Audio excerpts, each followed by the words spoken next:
করে আল্লাহ তাআলার ইবাদত করার দরকার আছে না নাই? আল্লাহ তাআলা পবিত্র কুরআনুল কারীমের ভিতরে সূরাতুন নাবার মধ্যে বলেছেন, ইন্না জাহান্নামা কানাত মিরসাদা লিত্তাগিনা মাআবা লাবিসিনা ফিহা আহকাবা লা ইয়াযুকুনা ফিহা বারদান ওয়ালা শারাবা ইল্লা হামিমান ওয়া গাসসাকা জাযাআন বিফাকা ইন্নাহুম কানু লা ইয়ারজুনা হিসাবা। আল্লাহ তাআলা বলছেন, ইন্না জাহান্নামা কানাত মিরসাদা, হে পৃথিবীর মানুষ, নিশ্চয় জাহান্নাম হচ্ছে একটা ফাঁদ। নিশ্চয় জাহান্নাম হচ্ছে একটা ফাঁদ। এটা কার জন্য? লিত্তাগিনা মাআবা, যারা সীমা লঙ্ঘন করবে, আল্লাহর বিধিবিধান অনুযায়ী চলবে না, আল্লাহর বিধিবিধান অনুযায়ী চলবে না। আল্লাহ তাআলা বললেন লিত্তাগিনা মাআবা, এটা হচ্ছে সীমা লঙ্ঘনকারীদের জন্য। আল্লাহ বললেন ইন্না জাহান্নামা কানাত মিরসাদা, নিশ্চয় জাহান্নাম একটা ফাঁদ। ফাঁদ, ফাঁদে কে আটকা পড়ে? আমরা যখন ওই পুকুরের মধ্যে বড়শি ফেলে দেই, সেখানে কিছু খাবার দেই, খাবার দেওয়ার পর সেখানে যখন বড়শিটা দেই একটুকুই টানে, যখন একদম অতিরিক্ত টান দেয় তখন আমরাও কি দেই? টান দেই। তা আল্লাহ পাক রব্বুল আলামিন দুনিয়াতে কতগুলো মানুষকে ছাড় দিয়েছেন। কি দিয়েছেন? ছাড় দিয়েছেন, কিন্তু ছেড়ে কি দিয়েছেন? ছেড়ে দেন নাই।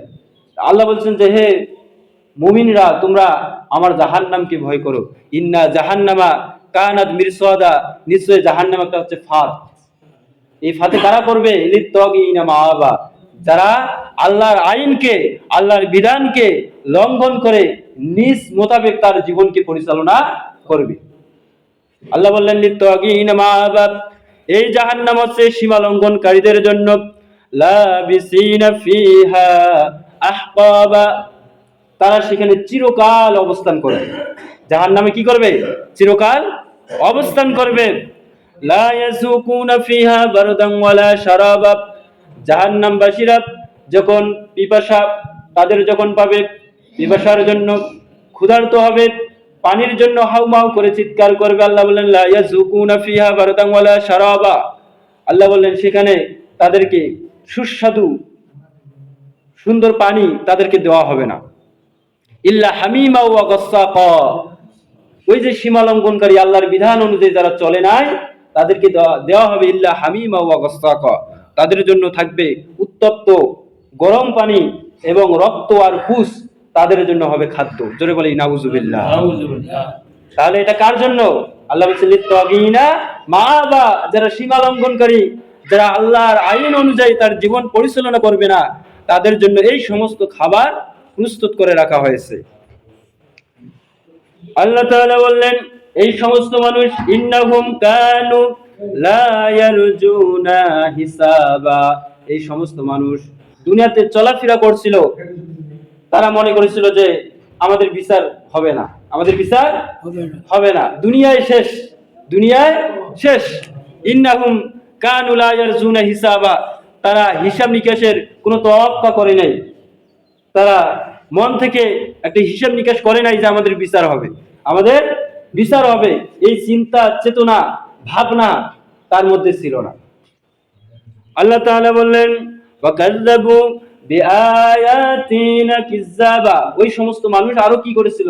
তারা আল্লাহ তাআলার আয়াতকে, আল্লাহ তাআলার বিধানকে তারা মিথ্যা প্রতিপন্ন মনে করেছিল, মনে করেছিল যে এগুলো বলে, এগুলো কার্যকর কোনো নাই। আল্লাহ পাক রব্বুল আলামিন বললেন যে ওয়াকুল্লা শাইইন আহসাইনাহু কিতাবা, হে পৃথিবীর মানুষ, তোমরা যদিও তোমার চিন্তা ভাবনা নাই যে তোমার বিচার করা হবে, তোমাকে হিসাব দিতে হবে, আর তোমরা যাই করো না কেন, ওয়াকুল্লা শাইইন আহসাইনাহু কিতাবা, আমি প্রতিটি কাজ, তোমাদের প্রতিটি কাজ আমি কিতাবে তোমাদের সংরক্ষণ করে রেখেছি, প্রতিটি কাজ তোমাদের লিখে রেখেছি। জাহান্নামীরা কিয়ামতের দিন যখন তাদের বিচার করা হবে, কি করা হবে? বিচার করা হবে, সেই দিনও আল্লাহ তাআলার সামনে দাঁড়িয়ে তারা মিথ্যা কথা বলবে। কি কথা বলবে?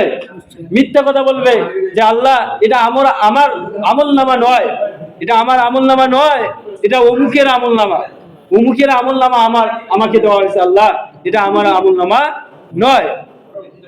এই কথা যখন আল্লাহ তাআলা বলবেন, ওই ব্যক্তি যখন বলবেন, আল্লাহ তাআলা বলবেন যে হে বান্দা, তোমার আমল নামাগুলো আমি লিখে রাখছি। কি রাখছি? লিখে রাখছি। তো আল্লাহ পাক রব্বুল আলামিন তখন তার আমল নামাগুলো আল্লাহ পাক রব্বুল আলামিন দেখাবেন, হে বান্দা, এই যে তোমার আমল নামা, তুমি দেখো। বান্দা যখন আমল নামা পাবেন, আমল নামা পাওয়ার পর বলবে যে এগুলো আমার আমল নামা নয়, এগুলো অন্যর আমল নামা, অন্যর আমল নামা আমাকে দেওয়া হয়েছে। মিথ্যা কথা বলবে। তো দুনিয়াতে যারা মিথ্যা কথা বলছে, কিয়ামতের দিন আল্লাহর কাছে যখন দাঁড়াবে, তখন আল্লাহর সামনেও ওই ব্যক্তিগুলো মিথ্যা কথা বলবে। যারা দুনিয়াতে মিথ্যা কথা বলবে, ওই ব্যক্তিগুলো আল্লাহ তাআলার কাছেও, আল্লাহর কাছে দাঁড়িয়েও মিথ্যা কথা বলবে যে আল্লাহ, এগুলো আমার আমল নামা নয়, এগুলো অমুকের আমল নামা, আমাকে ভুল করে আমাকে দেওয়া হয়েছে। তো আল্লাহ পাক রব্বুল আলামিন বলবেন, ওয়াকুল্লা শাইইন আহসাইনাহু কিতাবা, হে বান্দা, তোমার আমল নামা কিতাবে, বইয়ে খুব সুন্দরভাবে সংরক্ষিত করা হয়েছে, তুমি দেখো এগুলো তোমার আমল নামা। ওই বান্দাগুলো আল্লাহ তাআলাকে মিথ্যা কথা বলবে, আল্লাহকে বলবে আল্লাহ, এগুলো আমার আমল নামা নয়। আল্লাহর কাছে যেও মিথ্যা কথা বলবে, আল্লাহ পাক রব্বুল আলামিন তখন তাদের মুখে মোহর লাগিয়ে দিবেন। মুখে মোহর লাগিয়ে দিবেন, তাদের হাতগুলোর জবান খুলিয়ে দিবেন, পায়ের জবান খুলিয়ে দিবেন। এভাবে হাতের যখন জবান খুলে দিবেন, পায়ের যখন জবান খুলে দিবেন, তার হাত কথা বলবে, পা কথা বলবে। তখন বান্দা অবাক হয়ে তাকিয়ে থাকবে যে হাত কেমনি কথা বলে, আল্লাহ মনে হয় এটাও মিথ্যা কথা বলতেছে, অতএব আমি আমার মিথ্যা কথার উপর আমি শক্তিশালী থাকবো, আমার মিথ্যা কথার উপর আমি দৃঢ়ভাবে থাকবো, দেখি কিভাবে হাত কথা বলে। তখন আল্লাহ পাক রব্বুল আলামিন তার মুখে মোহর লাগিয়ে দিবেন, হাতের জবান খুলে দিবেন, পায়ের জবান খুলে দিবেন। তখন তার হাত কথা বলবে, পা কথা বলবে। এভাবে হাত এবং পা যখন সাক্ষী দিবে, তখন বান্দা ধরা খাবে। কি খাবে? ধরা খাবে। তখন বলবে আর তো কোনো উপায় নাই। তখন সে চিন্তা করবে, হায়রে হাত, তোকে কত যত্ন নিলাম, পাকে কত যত্ন নিলাম, আজ ফির তুই আমার বিরুদ্ধে অভিযোগ করতেছিস।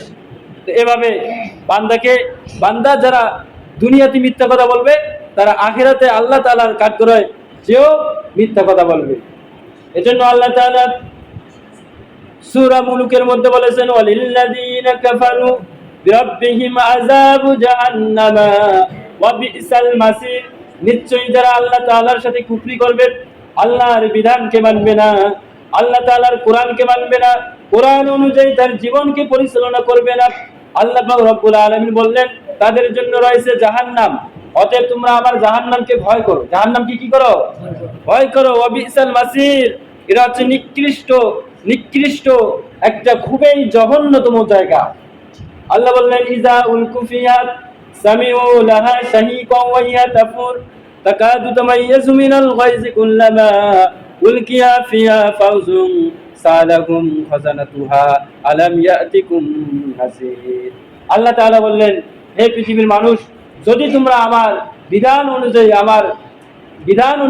যদি তোমরা জীবন পরিচালনা না করো, তোমরা যদি নামাজ ছেড়ে দাও, রোজা ছেড়ে দাও, ইসলামিক কাজগুলো ছেড়ে দাও, তাহলে তোমাদেরকে দল অনুযায়ী তোমাদেরকে জাহান্নামে নিক্ষেপ করা হবে। ইজা উলকু ফিহা সামিউ লাহা শাহীকা, যখন তাদেরকে জাহান্নামের মধ্যে নিক্ষেপ করা হবে, জাহান্নাম উতলে উঠবে। তাকাদু তামাইয়াজু মিনাল গায়জ কুল্লামা উলকিয়া ফিহা ফাউজুন সালাহুম খাজানাতুহা আলাম ইয়াতিকুম নাযীর। জাহান্নামের রক্ষীরা বলবে, হে মানুষ, কিসে তোমাকে জাহান্নাম নিয়ে আসলো? এই জাহান্নাম যে উত্তপ্ত আগুনে তোমাকে নিক্ষেপ করা হবে। তোমার নিকট কি কোনো সাহায্যকারী আসে নাই? তোমাকে কেউ কি বলে নাই যে এই জাহান্নাম থেকে সতর্ক করে নাই যে জাহান্নামে আসিও না?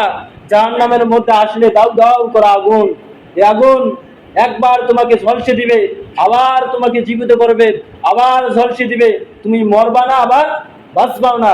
এভাবে তোমাকে শাস্তির পর শাস্তি আল্লাহ পাক রব্বুল আলামিন দিতেই থাকবেন। জাহান্নামের রক্ষীরা বলবে, হে জাহান্নামবাসী, তোমরা কেন এখানে প্রবেশ করলা? এখানকার আযাব বড়ই কঠিন, বড়ই যন্ত্রণাদায়ক শাস্তি। তখন তারা জাহান্নামবাসীরা বলবে, অকালু লাউ কুন্না নাসমাউ, আও নাকিলু মা কুন্না ফি আসহাবিস সাইর। হায় আফসোস, দুনিয়ার বুকে আমাকে কত আমল করার জন্য বলা হয়েছে, নামাজের জন্য বলা হয়েছে, রোজা থাকার জন্য বলা হয়েছে, ভালো কাজ করার জন্য বলা হয়েছে। হায় আফসোস, আমি যদি শুনতাম এবং মানতাম তাহলে আজকে এই জাহান্নামের অধিবাসী আমরা হতাম না। ফিরে আসতে চাইবে, আল্লাহকে বলবে, আল্লাহ আমাকে মানুষ না বানিয়ে যদি তুমি মাটি বানাইতা তাহলে তারপরও আমার মনটা শান্তি হইতো।